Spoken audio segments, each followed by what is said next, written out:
নমস্কার, আমি Sanchita. Cooking with সঞ্চিতাতে আপনাদের স্বাগত জানাই।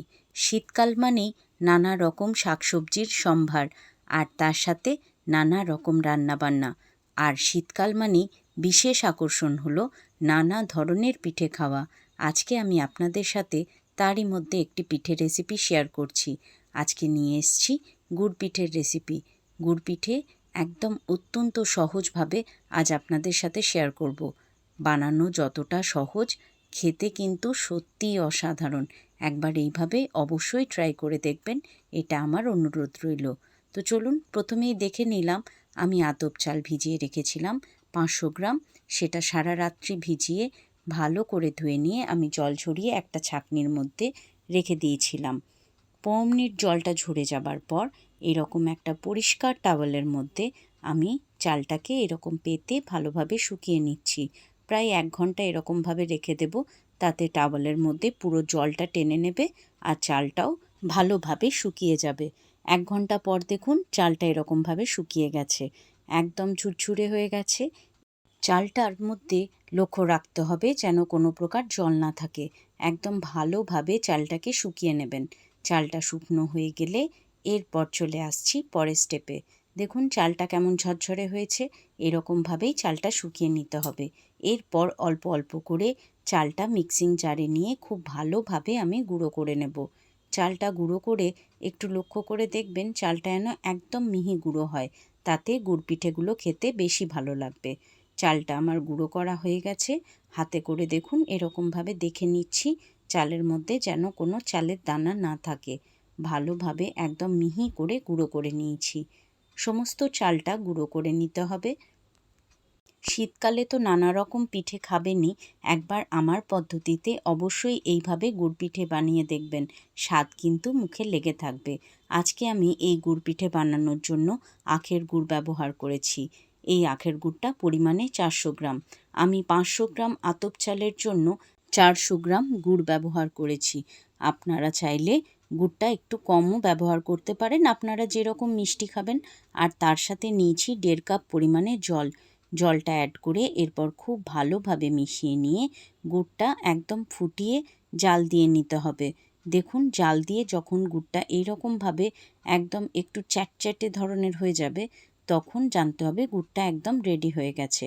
হাত দিয়ে এরকম দেখবেন গুড়টা যখন এরকম চ্যাটচ্যাট করবে, তখন গুড়টা একদম রেডি। দেখুন গুড়ের কালারটাও সুন্দরভাবে চেঞ্জ হয়ে গেছে। গুড়ের কালারটা যখন এরকমভাবে চেঞ্জ হয়ে যাবে, তখন গ্যাসের আঁচ থেকে নামিয়ে নিয়ে একটু একটু করে চালগুড়িটা আমরা গুড়ের মধ্যে অ্যাড করব। একটু করে অ্যাড করব, একটু করে মেশাতে থাকব, নাহলে কিন্তু চালগুড়িটা ডেলা পাকিয়ে যেতে পারে। সমস্ত চালগুড়িটা খুব ভালোভাবে গরম অবস্থাতেই মিশিয়ে নিতে হবে।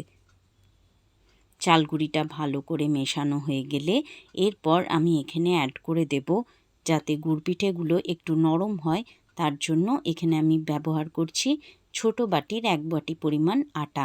আটাটা অবশ্যই অ্যাড করবেন। আটাটা অ্যাড করলে গুড় পিঠেগুলো বেশ নরম নরম হবে।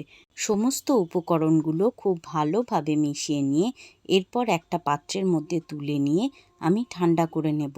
এটা এখন প্রচণ্ড গরম, ঠান্ডা হওয়া পর্যন্ত অপেক্ষা করবেন। এখন কিন্তু এটার মধ্যে হাত দিলে একদম হাত পুড়ে যাবে। তাই একটা পাত্রের মধ্যে আমি রেখে নিয়ে এটা কিছুক্ষণের জন্য, ঘন্টা 2-এর জন্য রেখে দিচ্ছি, যাতে এটা পুরোপুরিভাবে ঠান্ডা হয়ে যায়। মিশ্রণটা খুব ভালোভাবে ঠান্ডা হয়ে গেছে। চালগুড়ি, আটা আর গুড় দিয়ে আমি যে ডোটা তৈরি করেছিলাম সেটা এবারে একটা থালার মধ্যে নিয়ে আমি খুব ভালোভাবে ঠেসে ঠেসে এটা মেখে নেব। যতক্ষণ পর্যন্ত নরম হচ্ছে ততক্ষণ পর্যন্ত এই ডোটাকে ভালো করে মেখে নিতে হবে। যদি খুব বেশি চালগুড়ির ডোটা শক্ত মনে হয়, সেক্ষেত্রে একটু দুধ অ্যাড করে তারপরে এটা ভালো করে মেখে নেবেন। তবে খুব বেশি দুধ অ্যাড করবেন না। ডোটা খুব বেশি নরম হয়ে গেলে তখন কিন্তু পিঠেগুলো গড়তে বেশ অসুবিধা হবে। দেখুন ডোটা আমি খুব ভালোভাবে মেখে নিয়েছি, একদম নরম ডোটা তৈরি হয়েছে। কিন্তু আমি এখানে আর কোনো প্রকার দুধ অ্যাড করলাম না। ডোটা যদি শক্ত হয় তবেই দুধ অ্যাড করবেন, না হলে কোনো প্রয়োজন নেই।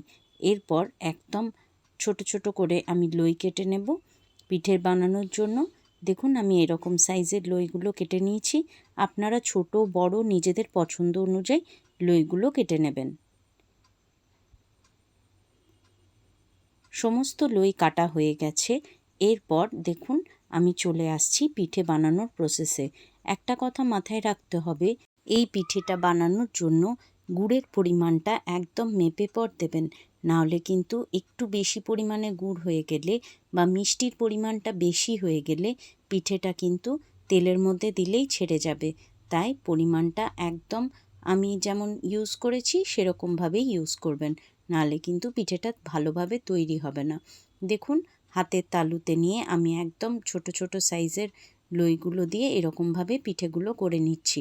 শেপটা আপনারা নিজেদের পছন্দ অনুযায়ী দিতে পারেন, তবে গুড় পিঠে সাধারণত এরকম গোল গোলই হয়, তাই আমি সাবেকিভাবেই এরকম গোল গোল পিঠেগুলো তৈরি করে নিচ্ছি। দেখছেন খুব সহজ, কিন্তু খেতে হয় দুর্দান্ত। একবার হলেও অবশ্যই ট্রাই করে দেখবেন। পিঠেগুলো সব একসাথে এরকম বানিয়ে রেখে দেওয়া যাবে না, আমি একটু একটু করে বানাবো আর একটু একটু করে ভাজতে থাকবো। গুড় পিঠে ভাজার জন্য আমি এখানে ব্যবহার করেছি সর্ষের তেল। সর্ষের তেলেই গুড় পিঠে খেতে বেশি ভালো লাগে। সর্ষের তেলটা হালকা গরম হয়ে গেলে তারপর একে একে পিঠেগুলো আমি অ্যাড করতে থাকছি। পিঠেগুলো একদম লো হিটে ভাজবেন, নাহলে কিন্তু কাঁচা থেকে যাবে, ওপরটা লাল হয়ে যাবে আর ভেতরটা কাঁচা থাকবে। একদম লো হিটে রেখে তেলটা যখন হালকা একটু গরম হবে তখনই পিঠেগুলো অ্যাড করে দেব। আর সাইড বাই সাইড দেখুন আমি পিঠেগুলো আস্তে আস্তে গড়তেও থাকছি। আর এদিকে পিঠেটা একটা সাইড হয়ে গেছে, উল্টে দিলাম। দেখুন এই রকম একদম গোল্ডেন ব্রাউন কালার আসা পর্যন্ত পিঠেগুলো ভেজে নিতে হবে, তবেই কিন্তু পিঠেগুলো পারফেক্টভাবে রেডি হবে, নাহলে কিন্তু পিঠেগুলো ভেতর থেকে কাঁচা রয়ে যাবে। দেখুন কি সুন্দর একটা কালার আসছে। এই কালার আসা পর্যন্তই আপনাদের পিঠেগুলোকে ভেজে নিতে হবে। আমি আরেক ব্যাচ চাপিয়ে দিয়েছি। এরকমভাবে একটু একটু করে পিঠেগুলো করবেন আর একটু একটু করে আস্তে আস্তে ভেজে নেবেন। এই শীতের মরশুমে একবার এই গুড় পিঠে যদি আপনি বানিয়ে রেখে দেন, আপনি কিন্তু 14 থেকে 15 দিন এই গুড় পিঠে স্টক করে রেখে দিতে পারেন, খারাপ হবার কোনো সম্ভাবনাই নেই। দেখুন আমার পিঠেগুলো একদম রেডি। কতটা লোভনীয় হয়েছে দেখুন, একটা আপনাদের ভেঙে দেখাচ্ছি। দেখলেন এটা কতটা সুন্দর হয়েছে, ভেতর থেকে একদম সফট আর ওপরটা একদম ক্রিস্পি। আশা করি আপনাদের আজকের গুড় পিঠের রেসিপিটা ভালো লাগলো। এই রকমভাবে বানিয়ে স্টোর করে রেখে দিন। টুকটাক যখন খিদে পাবে, বাচ্চা থেকে বড় সকলেই এই গুড় পিঠে এনজয় করতে পারবে এই শীতের মরশুমে। আমার কথা মতো আমার পদ্ধতিতে অবশ্যই একবার ট্রাই করে দেখবেন। আজকের গুড় পিঠের রেসিপি আশা করি আপনাদের ভালো লাগলো। যদি ভালো লাগে প্লিজ আমার চ্যানেলটাকে লাইক করবেন, শেয়ার করবেন এবং সাবস্ক্রাইব করে আমার বন্ধু হয়ে আমার পাশে থাকবেন। আজকের মতো বিদায় নিলাম, টাটা।